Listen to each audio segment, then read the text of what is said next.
일상의 힘이라는 제목으로 말씀 선포하도록 하겠습니다. 여러분, 우리가 다 일상을 살아갑니다. 벌써 6월이 되었고요. 어제는 우리가 온가족 기도회로 또 모여서 아침에 기도를 하였습니다. 21명이 모여서 또 기도를 했는데, 한 달에 한 번씩이라도 아침에 저희가 함께 모여서 기도하는 그 이유는 무엇일까요?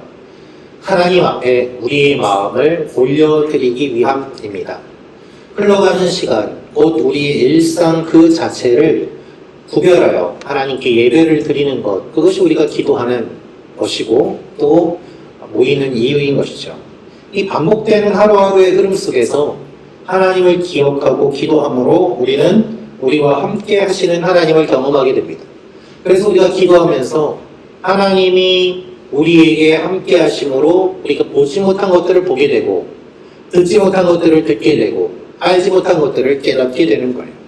여러분의 한 주는 어떠셨습니까? 여러분은 어떻게 보면 평범한 하루를 보내셨을 수도 있습니다. 반복되는 시간 속에서 우리는 바쁘고 어렵게 힘들게 살아갑니다. 또 어떤 분은 그 반복되는 일이 있기 때문에 지루함을 느끼실 수도 있을지 모르겠습니다. 우리가 일하면서 만나는 사람들, 또 어떤 분은 자영업을 하시면서 부딪히는 여러 손님들과의 관계 가운데서 우리는 상처를 받습니다. 저런 사람은 좀 같이 안 있었으면 좋겠다. 저런 사람은 좀 안 만났으면 좋겠다. 그리고 나는 왜 이렇게 힘들게 일을 할까? 나는 왜 이렇게 열심히 살아도 나아지는 것이 없을까?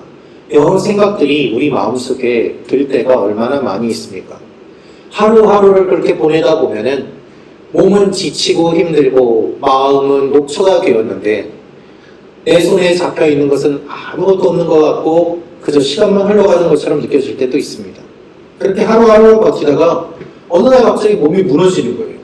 몸이 좀 안 좋아서 병원에 가면은 큰 병이라는 이야기를 듣기도 하고, 내가 마음이 괜찮다고 생각하였는데 버티고 버티다가 못 버텨서 우울증이 오거나 갑자기 공황장애가 오는 일들도 우리 주위에서 많이 볼 수 있는 모습 중에 하나입니다.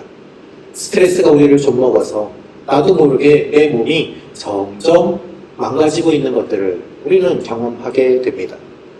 이 가운데서 우리는 새로운 이벤트나 어떠한 기적을 원하고 꿈꿉니다. 그러나 여러분, 대부분의 삶은 평범한 삶이에요. 평범한 일상이에요. 오늘도 일하러 가고, 오늘도 아이들을 학교에 보내고, 오늘도 나는 세탁기를 돌리고 집안 청소를 합니다. 특별한 것이 없는 평범한 일상이 우리의 삶 가운데 하나님을 경험하고 예배드리고 기쁘고 흥분되는 시간보다 훨씬 더 길지 않습니다. 그런데 오늘 말씀은 우리에게 놀라운 진리를 보여주십니다. 이스라엘 백성들이 40년 동안 광야를 헤매다가 이제 가나안 땅에 들어가기 전에 하나님께서 모세를 통해서 무엇을 선포하시는가 하면 이 40년 동안 광야에서 새롭게 태어난 2세대들이 가나안 땅에 들어가기 전에 하나님이 어떻게 하셨는지를 기억하라고 다시 한번 떠올리면서 설교를 하는 것이 신명기 말씀이에요. 그래서 3편의 설교로 구성되어 있는 이 신명기 말씀은 하나님께서 광야에서 어떻게 하셨는지 출애굽부터 그 이야기를 다시 설명하면서 재확인하고 있습니다. 이 말씀을 보면은 오늘 이렇게 이야기하고 있습니다. 40년 동안 의복이 헤어지지 아니하였고 발이 부르트지 아니하였느니라. 이 말씀 가운데 우리가 사는 이 일상의 힘이 숨겨져 있습니다. 우리 일상 속에 감춰진 기적이 있음을 이 말씀이 알려주시는 것이죠. 우리 3절 4절 말씀 다시 한번 읽도록 하겠습니다. 시작.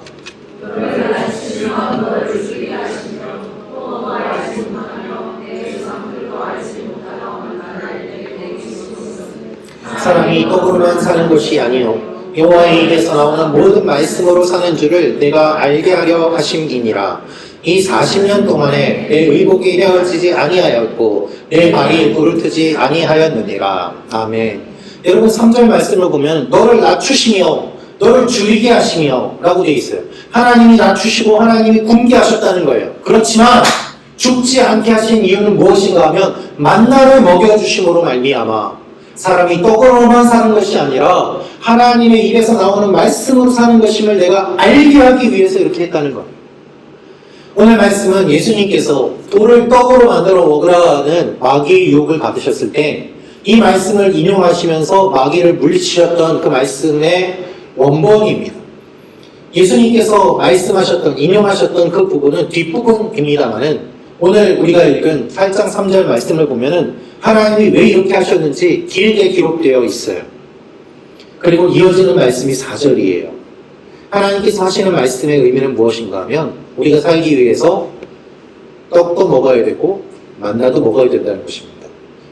그래서 여러분 오늘 예배 후에 떡이 준비되어 있습니다. 떡을 가져가시면 되겠습니다. 떡도 먹어야 되고 말씀도 먹어야 됩니다.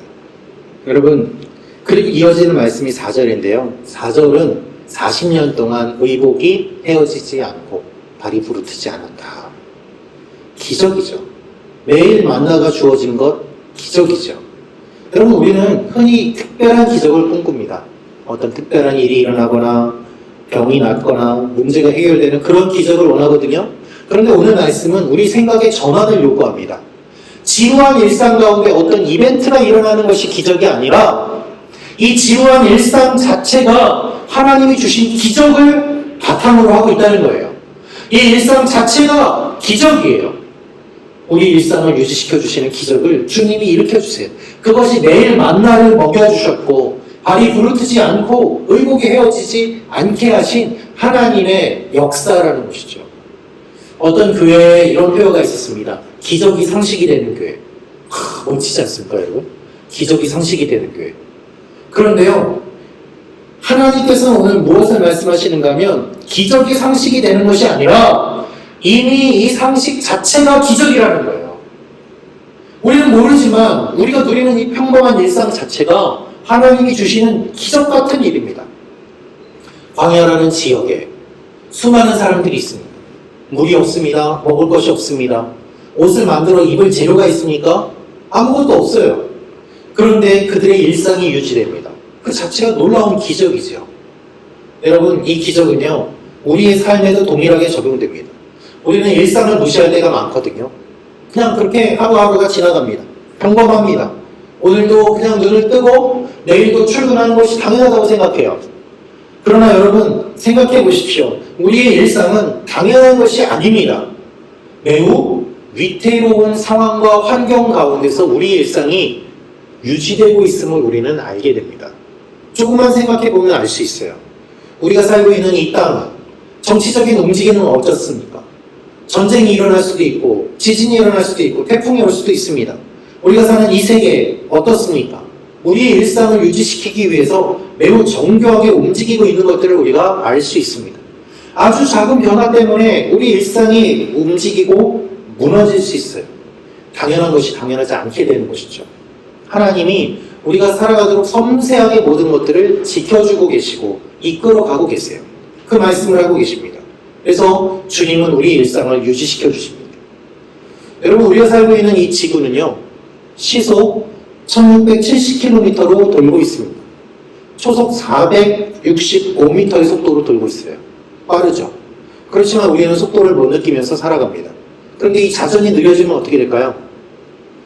같이 돌고 있던 대기의 움직임, 바다의 움직임이 바뀌면서 지구는 대혼란을 경험하게 됩니다. 지구의 자전축은 23.5도 기울어져 있습니다. 그래서 각종 다양한 날씨와 계절이 생기게 됩니다. 태양의 빛을 받을 때 그 빛을 90도로 받는 것이 아니라 기울어져서 받음으로 말미암아 수많은 다양한 생물들이 살아갈 수 있는 여러 가지 환경이 만들어집니다. 과학자들은 말합니다. 이 축이 조금이라도 틀어지면은 큰 문제가 생길 수 있다고 말이죠. 지구하고 멀리 떨어진 태양에 흑점이라는 것이 생깁니다. 그 흑점이 생겨서 지구와 무슨 관계가 있을까요? 그 흑점이 생김으로 인해서 지구의 GPS가 방해를 받고 위성이 방해를 받고 통신이 안 되는 일들도 일어납니다. 그 먼 곳에서 일어나는 일이 우리의 삶에 영향을 끼쳐요. 우리가 숨쉬는 공기, 이 지구를 덮고 있는 이 공기층은 두께가 어느 정도 될까요? 땅을 기준으로 해서 한 10km 정도 된다고 하는데요. 그 위에 올라가면은 숨쉬기가 어렵죠. 그래서 비행기도 사고가 나면은 막 산소 마스크가 내려오고 그러지 않습니까? 그런데 여러분, 매우 두꺼워 보이는 공기층인 것 같지만 실제로 지구 전체하고 비교해 보면은 지구를 삶은 달걀이라고 봤을 때 우리가 숨 쉴 수 있는, 살 수 있는 공기층은 그 삶은 계란을 덮고 있는 얇은 막보다 더 얇은 정도의 그 정도의 두께라고 이야기를 합니다. 비유를 하자면 그렇다는 거예요. 우리는요, 고작 해발 몇천 미터만 올라가도 숨을 못 쉽니다. 그래서 이번에 월드컵을 할 때에도 선수들이 힘들어하는 이유 중에 하나가 그 멕시코시티가 높은 곳에 있기 때문에 고지대 적응 훈련을 하느라고 힘들다고 하지 않습니까? 남쪽에 제일 높은 산이라고 하는 한라산이 높이가 1947m인데요. 거기도요, 올라가다 보면은 밑에서만 자라는 식물이 있고 위에서만 자라는 식물이 있어요. 그 공기에 따라서, 대기에 따라서 살 수 있는 식물의 양이 제한이 되어 있습니다. 우리는 매우 작은 것에 영향을 받습니다. 지구온난화로 기상이변이 많이 일어나고 있는데 왜 지구온난화가 일어날까요? 이 대기를 구성하고 있는 이산화탄소의 비율이 약간 달라졌기 때문이에요. 그렇기 때문에 태풍이 오기도 하고 해일이 일기도 하고 많은 재해가 일어나는 것을 우리는 경험합니다. 여러분, 이것이 우리가 살고 있는 환경이에요. 이 땅에 자료를 제가 조사를 해보니까요, 현재 82억 명이 넘는 사람들이 살고 있습니다. 이 사람들이 다 먹고 살기 위해서는 농산물이 필요한데 농사를 짓기 위해서는 어떻게 해야 될까요? 농사를 지을 수 있는 땅의 두께가 어느 정도 된다고 생각하십니까? 여러분, 제가 그림을 준비했는데요. 이 그림은 그래도 어느 정도 비슷하게 나와 있잖아요. 실제로는 그렇지 않습니다. 이 두께가 다 다른데요. 아마 우리 또 식물 잘 키우셔서 우리 신목사님 잘 아실 텐데, 이 농사가 되고 생물이 자랄 수 있는, 식물이 자랄 수 있는 유기물층, 이 땅이요, 깊이가 깊지 않습니다. 깔려있는 흙은 10cm에서 15cm 정도밖에 안 돼요. 땅 파보셔서 아실 거예요. 한 삽을 푹 뜨면은 그 한 삽 안에 식물이 자랄 수 있는 흙이 있고, 그리고 자랄 수 없는 돌이나 다른 흙들, 다른 암석들이 나오는 것을 보게 됩니다.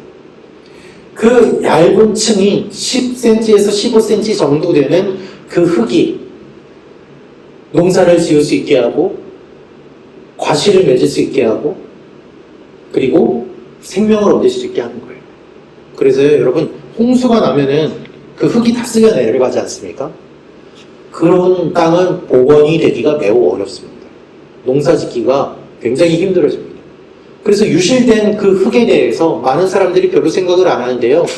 요즘 홍수가 심해지고, 그리고 비가 급작스럽게 거세게 내려서 흙이 쓸려 내려가는 일들이 반복되면서 이 표토층이 유실되는 것에 대해서 심각하게 보는 지질학자들이 의외로 많이 있습니다. 왜냐하면 농사 지을 곳이 점점 줄어든다는 거예요. 쓸려 내려가니까. 흙은 만들어지기에 시간이 많이 걸리는데 없어지는 건 금방입니다. 여러분, 우리의 몸은 어떨까요? 아주 작은 호르몬의 변화 때문에 남들은 다 춥다고 하는데 나는 더워가지고 막 부채질을 하고요. 그리고 잠을 제대로 자지 못하고 그렇게 되지 않습니까? 내가 괜찮다, 문제없다, 평소처럼 지낸다 하는 이 일들이 아주 작은 변화만으로도 영향을 받게 되고 흔들리게 되고 깨질 수 있음을 우리는 인지하지 못한 채 지낼 때가 너무 많다는 거예요. 정리해서 말씀드리면 우리 일상은 10cm에서 15cm의 흙과 아주 얇은 공기층, 빠른 지구의 자전 속도, 태양과의 거리, 이와 같은 것들이 영향을 받는 가운데 살고 있는 것이죠. 이 가운데서 우리는 기뻐하기도 하고 슬퍼하기도 하고 서로 싸우기도 하고 원망하기도 하고 불평하기도 하면서 지내는 거예요. 평범해 보이는 일상이지만 사실은 내가 모르는 가운데 엄청난 일이 일어나고 있고 그것을 바탕으로 하여서 우리가 살아가고 있음을 성경은 말하고 있습니다. 하나님께서 우리를 다스리신다라고 할 때는 우리가 살아갈 수 있도록 모든 것들을 준비하시고 이끌어 가시는 이 하나님의 역사를 배경으로 하고 있는 것입니다. 그래서 여러분, 우리가 살아가는 이 일상이 얼마나 많은 노력과 수고와 기적 가운데서 일어나는지 안다면은 우리는 이 일상을 바라보는 시각이 달라지게 될 것입니다. 설거지하면 물이 내려가는 게 당연하잖아요. 그런데 하수구가 막혔어요. 물이 막 역류해요. 어떻게 해요? 난리가 나는 거죠. 집안이 엉망이 돼요. 당연한 것이 작은 것 때문에 망가지는 일들. 하나님은 말씀하세요. 당연한 것이 되기 위해서는 나의 인도하심과 역사하심과 그리고 성령의 능력이 있기 때문에 가능하다는 것이죠. 일상의 힘을 경험하는 사람들의 삶이 바로 그와 같은 삶이었습니다. 여러분, 다윗을 생각해 보십시오. 다윗은요, 양을 치면서 살았습니다. 그러던 어느 날 블레셋이 공격해 옵니다. 다윗이 전투에 나섭니다. 사울이 다윗을 말려요. 너는 소년인데 경험도 없는데 어떻게 나가서 싸우겠느냐. 이때 다윗이 이렇게 이야기합니다. 사무엘상 17장 34절부터 37절 말씀 같이 읽겠습니다. 시작. 다윗이 사울에게 말하되 주의 종이 아버지의 양을 지킬 때 사자나 곰이 와서 장대에서 새끼를 물어가면 내가 따라가서 그것을 치고 그 입에서 새끼를 건져내었고 그것이 일어나 나를 해하고자 하면 내가 그 수염을 잡고 그것을 쳐 죽였나이다. 주의 종이 사자와 곰도 쳤은즉 살아계시는 하나님의 군대를 모욕한 이 할례받지 않은 블레셋 사람이리까 그가 그 짐승의 하나와 같이 되리이다. 또 다윗이 이르되 여호와께서 나를 사자의 발톱과 곰의 발톱에서 건져내셨은즉 나를 이 블레셋 사람의 손에서도 건져내시리이다. 사울이 다윗에게 이르되 가라 여호와께서 너와 함께 계시기를 원하노라. 아멘. 우리는 다윗과 골리앗이 싸우는 장면만 생각하는데요. 다윗이 평소에 일상 가운데 어떤 삶을 살았을까요? 양을 치는데 사자나 곰이 와서 양을 물어가면은 쫓아가서 곰하고 싸우고 곰 입을 찢고 양을 빼왔다고 이야기를 합니다. 그것이 다윗의 삶이었어요.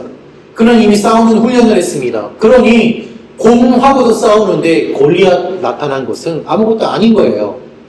그는 두려워하지 않습니다. 그는 일상 가운데 하나님을 경험했습니다.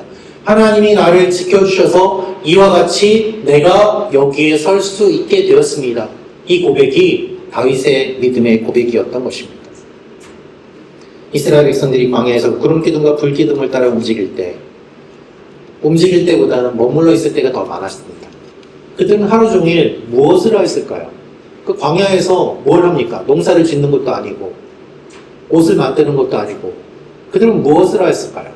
그저 구름기둥과 불기둥을 보면서 하나님을 생각했던 것입니다. 그 훈련을 해왔기 때문에 가나안 땅에 들어갈 수 있게 되었던 것이죠. 하나님은 그들이 그렇게 살도록 만나로 먹여주시고 신발이 헤어지지 않게 하시고 발이 부르트지 않게 해주셨어요. 여러분, 오늘 말씀은 무엇을 의미할까요? 우리의 일상을 보내면서 우리는 웃기도 하고 울기도 하고 희로애락을 경험합니다. 그러나 결국 이 모든 것들은 하나님께서 지켜주시기 때문에 가능한 것입니다. 그래서 하나님이 내 기도 안 들어주신다 이것이 아니라 하나님이 내가 살게 하시는 것 자체가 놀라운 기적임을 알 때 우리의 기도가 달라지는 거예요. 우리는 기적을 구하는 것이 아니라 기적 위에 우리 일상이 유지되고 있음을 바라보면서 하나님께 감사를 드려야 되는 것이죠. 그래서 이 시각의 변화가 있을 때 우리의 삶에 대한 태도가 차이가 나는 것입니다. 저는 개인적으로 제가 여기 지금 홍콩에 있는 것, 홍콩에서 보내는 일상, 그리고 여러분과 같이 예배드리는 일이 너무나 신기하고 놀라워요. 꿈 같아요. 어떻게 이런 일이 있나 저 혼자 스스로 감탄할 때가 참 많습니다. 정신을 차리고 보니까 침사추이기를 걸어다니는 거예요. 홍콩에 한 번도 안 왔는데 여기 와서 살고 있는 거예요. 어떻게 이런 일이 가능할까? 그런데 하나님께서 이루신 일을 생각을 해보니까 제가 아는 목사님이 방문하셔서 예배드리고 2시 예배드리고 교제하시면서 교회 이야기를 듣게 되고 그 이야기가 저에게도 전해지게 되고 하면서 하나님이 제가 모르는 가운데 이끌어가시고 역사하시고 인도하시는 그 일들을 생각해 보니까 이 일 뒤에는 엄청난 일들이 진행되었음을 알게 돼요. 저희 일상은 그저 우연이 아닌 것이죠. 여러분의 삶에도 이와 같은 일들이 많이 있습니다. 여러분 한번 생각해 보십시오. 여러분은 어떻게 홍콩에 오셨습니까? 여기서 지금 어떻게 살고 계십니까? 이 물가가 비싼 홍콩에서 어떻게 그렇게 지금까지 살아남으셨어요? 대단하세요, 정말. 쉽지 않은 일들 경험해 오시지 않았습니까? 그런데 이것이 우연이 아니라는 것이죠. 하나님께서는 이 여러 일들 위해서 우리 일상이 지속되도록 우리를 인도해 주시고 필요를 공급해 주시고 살게 하시고 살려주세요. 얼마나 놀라운 일일까요? 우리가 반지를 보면은 반지의 보석만 생각합니다. 그러나 여러분 중요한 것이 있대요. 이 보석을 받쳐주기 위한 반지, 몸통, 이것이 견고하게 준비가 되어 있어야 거기에 보석을 잘 박을 수가 있는 것이죠. 하나님께서는요, 우리의 삶을 그렇게 만들어주세요. 이 반지의 기초, 보석을 박을 수 있도록 하는 그 기본, 그 튼튼하게 만들어주심으로 말미암아 우리의 일상이 보석처럼 빛나게 해주시는 것입니다.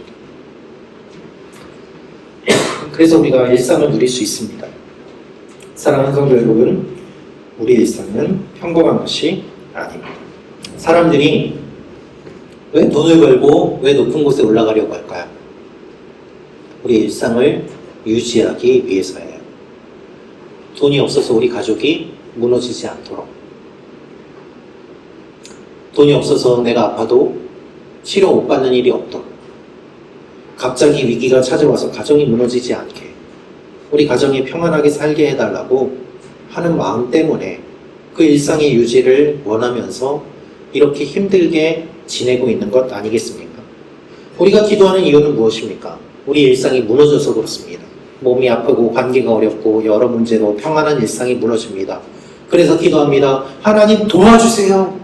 그래서 기도 제목은 다 다를 수 있지만 결국 우리의 근본적인 마음은 하나입니다. 하나님 우리 일상을 회복시켜 주세요. 하나님이 기적을 베풀어 주시고 도와주셔서 내가 평범하게 일상을 살도록 하나님 이끌어 주세요. 그 마음인 것이죠. 일상이 유지되게 해달라는 간절함의 표출이 기도요. 우리 기도의 궁극적인 목적은 일상의 회복입니다. 그래서 지루해 보이는 우리의 일상이 그냥 지루한 시간 흘려보내는 것이 아니라 하나님께서 역사하시는 것임을 기억해야 되는 것이죠. 이번 한 주 여러분의 삶이 하나님의 기적으로 유지되는 삶임을 기억하시길 바랍니다. 우리 평범한 것처럼 보이지만 그 가운데 역사하시는 하나님의 그 기적이 우리 삶에 있음을 기억할 때 우리가 감사와 기쁨으로 살아가는 일들이 가능하게 될 것입니다. 우리 같이 기도하도록 하겠습니다. 이 시간에 기도할 때 하나님 우리 가운데 함께하여 주시옵소서. 하나님 우리 일상을 붙잡아 주시고 우리가 지금까지 살도록 인도해 주신 하나님의 도움, 내 힘으로는 여기까지 올 수 없었는데 하나님께서 도와주셨고 내가 여기서 사는 것이 불가능한데 하나님께서 지금까지 지켜주시고 내 건강으로는 여기까지 오는 것이 불가능하였는데 하나님이 인도하셨습니다. 하나님 이 일들이 계속해서 일어나게 도와주시고 나의 삶이 지루하고 반복되는 삶이 아니라 하나님께서 함께 하시는 귀한 기적의 연속임을 고백하며 나아가게 하여 주옵소서. 우리 주여 한번 외치며 기도하며 나아가겠습니다. 주여 하나님 함께 하여 주시고 은혜 더하여 주시고 우리 가운데 아버지께서 역사하여 주셔서 아버지 우리 일상이 기적임을 고백하며 나아갑니다. 아버지 우리 일상의 힘을 경험하며 나아가기를 원하오니 아버지 하나님께서 함께 하여 주시고 은혜 더하여 주시고 능력 더하여 주시고 주여 말씀하여 주시옵소서. 우리가 무너지지 않게 하시고 아버지 무너진 것들 회복시켜 주시고 하나님 말을 바라보며 나아가는 하나님의 사람들이 되게 도와주시옵소서. 아버지 하나님 역사하여 주옵소서. 참 좋으신 아버지 하나님, 우리의 일상 가운데서 우리는 희노애락을 경험하고 불평도 하고 원망도 하고 감사도 하지만 그것 자체가 하나님께서 함께 하시는 기적이 있었음을, 인도하심이 있었음을, 역사와 섭리가 있었기에 가능함을 고백하며 나아갑니다. 우리를 붙잡아 주시고 은혜를 도와주시고 하나님의 사람으로 이번 한 주도 승리하게 하여 주시옵소서. 주님께서 붙잡아 주심을 믿고 나아갈 때 우리 가운데 놀랍게 역사하실 예수 그리스도의 이름으로 기도합니다. 아멘.